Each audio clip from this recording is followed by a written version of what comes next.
Hello everyone, it's now 2 weeks since I published my book, The Blueprint to Health and Healing. And thank you all so very much for the positive feedback and the amazing testimonies of what God is already doing through this book. Many of you that have read it will agree that it's a quality and not quantity. There were some powerful truths I needed to get out there sooner than later. Unfortunately, there's a chapter in the book I couldn't publish because of certain restrictions on Amazon currently. And due to public demand, I have decided to put some of the important aspects of that chapter in a form of video just to educate people. On the 11th of March 2020, the World Health Organization declared COVID-19 as a world pandemic. Since then, there has been a lot of dangerous conspiracy theories and misinformation about the disease. The Bible says in Hosea 4:6, "My people are destroyed for lack of knowledge." As at the time of this video, about 5 million people worldwide have been infected with this disease. And out of that, over 300,000 people have died, which is really very disheartening. And for someone that has a public health background and also among those on the front line in the fight against the disease, I felt it pertinent to put out the correct information out there to educate as many people as possible, debunk the misinformation, and by so doing, save lives. Now, what do we know about the coronavirus? Coronavirus is a large group of viruses that cause respiratory disease, from mild common cold to severe respiratory disease like your Middle East respiratory syndrome and your severe acute respiratory syndrome known as SARS. Okay. Now, the first SARS outbreak was in the month of November in 2002 in the Guangdong province of China. What we are now currently dealing with, discussing the current world pandemic, is SARS-CoV-2, which also broke out in the month of November in 2019 in Wuhan, Hubei province of China. Now, I think there has to be something about November that epidemiologists need to look into that could be linked to these outbreaks. What's the mode of spread? We know primarily the mode of spread is through respiratory droplets. When people that have the illness cough or sneeze, and also if you touch a surface that's got the virus on it and then touch your mouth, nose, and ear. We now know there are two stages of this disease. The first stage is the replicative stage, which is when the virus just replicates in your respiratory system. At this stage, usually most people just have some mild illness. And then you have the more serious stage, which is the adaptive immunity stage, where your immune system releases what we call cytokines. Cytokines are usually substances in the body that mediate immunity. But it's been found that in the case of COVID-19, some people produce these cytokines in excess. I think the primary cytokine causing the problem is what we call interleukin-6. In some centers, some inhibitors of interleukin-6 are being used to try and counter the effect of this cytokine. Now, in my book, I made a list of some food items that have been scientifically proven to have antioxidants, which also have anti-inflammatory qualities that could help counter these inflammatory effects. We also know that part of the pathology of people with COVID-19 is blood clot formation, where they form deep vein thrombosis and pulmonary embolism. Now, also, again, there are some food items that have organic substances with anticoagulant qualities. Take, for instance, cinnamon. Cinnamon has got coumarin.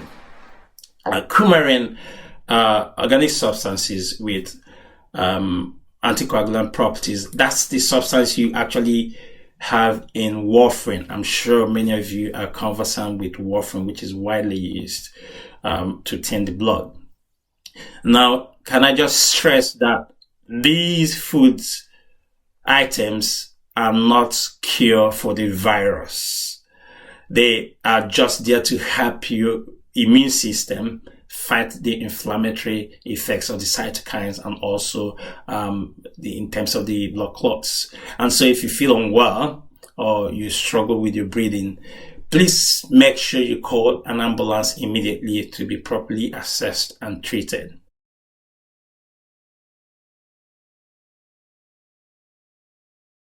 Now, we know there are ongoing trials to find a cure and the vaccine for the virus. However, the best weapon we have right now is preventive measures.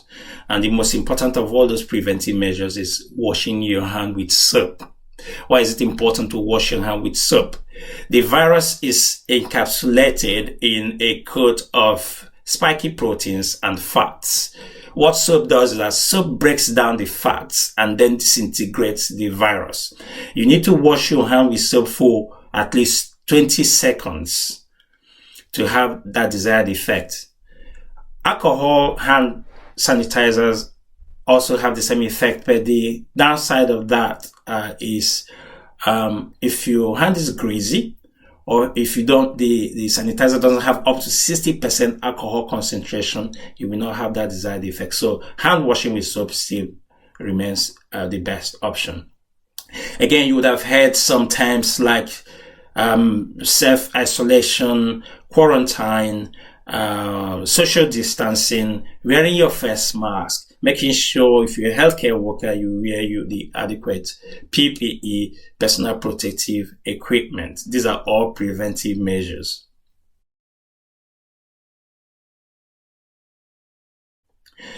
Now, there have been arguments about the lockdown and how we go about easing the lockdown.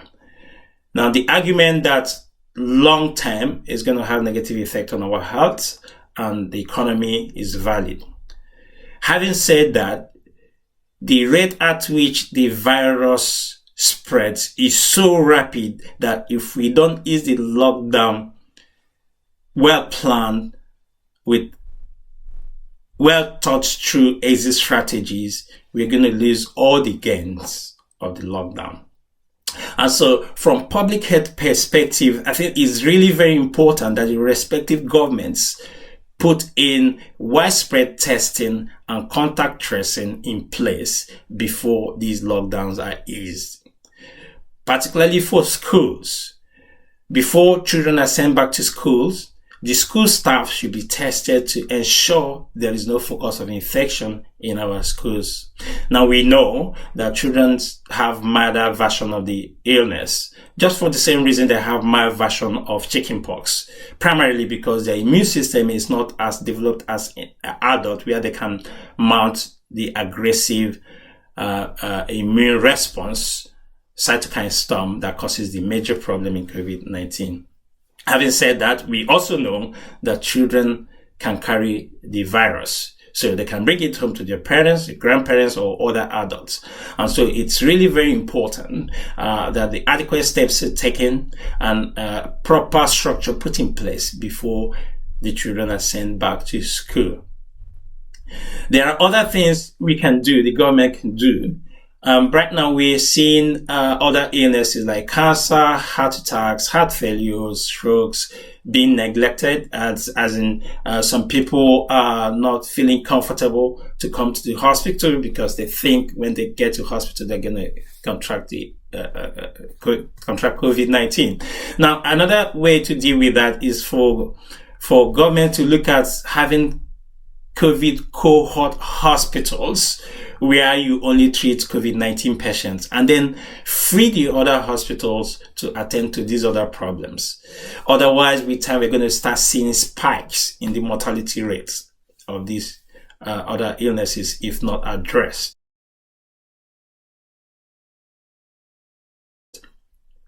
Now, having said all that, we can only do what we can do as humans. Ultimately, it's God that protects. As so, the importance of prayer at this time cannot be overemphasized. I believe in the power of prayer. I know what is done in my life. And for everyone that believes in the power of prayer, this is a time for us to pray passionately. This is a time for us to cry out to God. This is a time for us to ask for His mercies, for Him to intervene. Please keep praying. Please keep well, stay strong, and stay protected. Thank you. Blueprint to Health and Healing.